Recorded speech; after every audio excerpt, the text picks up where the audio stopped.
আর বন্ধুরা, আজ আমি তৈরি করছি এই ছোট মাছের ঝাল।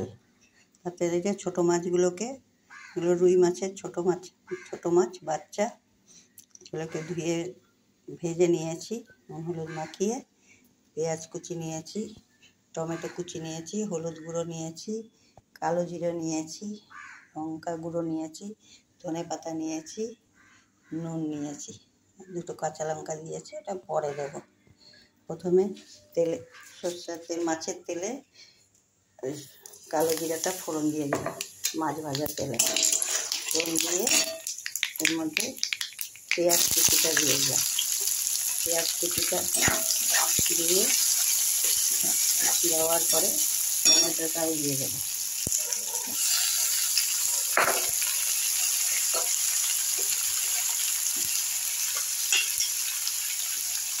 একটু নুন দিয়ে দিলাম, পরিমাণ মতন নুন দিয়ে এটাকে একটু নাড়াচাড়া করবো। একটু ভাজা হলে তারপরে আমি আরও সব কিছু দেবো। দেখুন, পেঁয়াজটা টমেটো ভাজা ভাজা হয়ে গেছে। এটা ভাজতে প্রায় আমার 6-7 মিনিট লাগে, আর বেশি করে।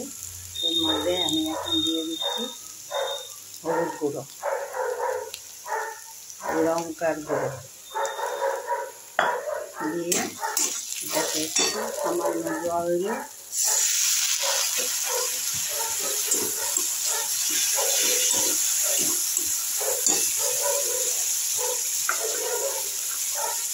একটু নুন দিয়ে দিলাম,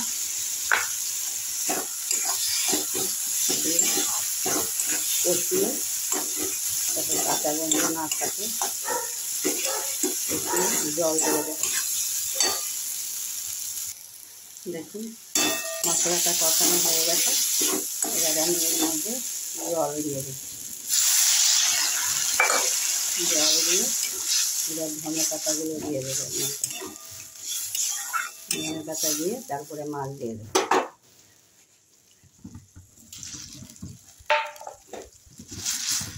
একটু বেশি ধনে পাতা দিয়েছি। ধনে পাতা দিলে খেতে আর একটু টেস্ট হয়। তারপরে মাছগুলো দিয়ে দিব। তারপরে ফুটে উঠলে তারপরে আর একটু জল দেবো এর মধ্যে, কারণ মাছগুলো তো ফুটবে।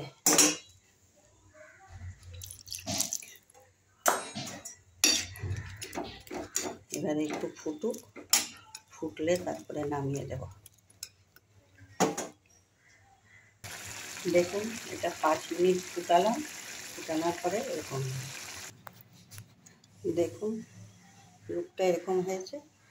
ঝোল বেশি রাখিনি, এটা তো ঝাল। আর আমি খুব অল্প তেল মশলাতেই রান্না করি, বেশি আমি তেল মশলা দিই না।